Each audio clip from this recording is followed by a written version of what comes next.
દશામાં વિસર્જન પૂર્વે કૃત્રિમ તળાવોની વ્યવસ્થા મુદ્દે કોંગ્રેસના વોર્ડ પ્રમુખે ઉઠાવ્યા સવાલ. વડોદરા શહેરમાં દશામાનો પવિત્ર તહેવાર ચાલી રહ્યો છે અને આગામી શનિવારે દશામાની પ્રતિમાઓના વિસર્જનનો કાર્યક્રમ યોજાનાર છે. વિસર્જનને ધ્યાનમાં રાખીને વડોદરા મહાનગરપાલિકા દ્વારા શહેરના વિવિધ વિસ્તારોમાં કૃત્રિમ તળાવોની વ્યવસ્થા કરવામાં આવી છે. જોકે આ વ્યવસ્થાને લઈને હવે સવાલો ઉઠવા લાગ્યા છે.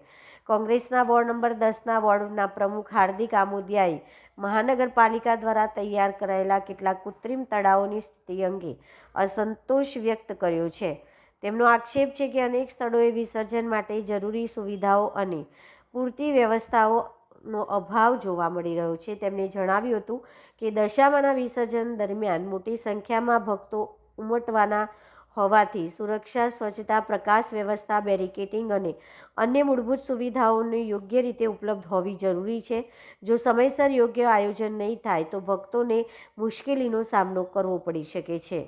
કોંગ્રેસના આગેવાનોએ મહાનગરપાલિકાને વિસર્જન પહેલાં તમામ કૃત્રિમ તળાવોની સ્થિતિનું નિરીક્ષણ કરી જરૂરી સુવિધાઓ ઉપલબ્ધ કરાવવા માટે અપીલ કરી છે, જેથી વિસર્જન પ્રક્રિયા સુરક્ષિત અને સુચારુ રીતે પૂર્ણ થઈ શકે.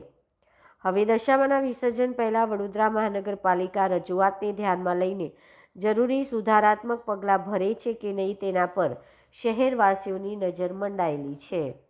આજે વોર્ડ નંબર 10માં વિઝિટ કરવામાં આવી હતી. બહેલી વિસ્તારમાં કોર્પોરેશન દ્વારા કૃત્રિમ તળાવ બનાવવામાં આવ્યું હતું. હવે વિસર્જનનો સમય નજીક આવી રહ્યો છે, તો જે કૃત્રિમ તળાવ બનાવ્યું છે એની સાફ સફાઈ સ્વચ્છતા હોવી જોઈએ અને દશામાનું જે વિસર્જન છે શનિવારે છે, તો તાત્કાલિક ધોરણે એના ફરતે રેલિંગ મારવી જોઈએ અને જે ભક્તો વિસર્જન કરવા આવતા હોય એની વ્યવસ્થા કરવી જોઈએ, જેથી કોઈ અકસ્માત ના થાય. અને આ જો અકસ્માત થશે તો એમાં જવાબદાર કોર્પોરેશનના અધિકારીઓ રહેશે, એવી સ્પષ્ટ મારી માંગ છે.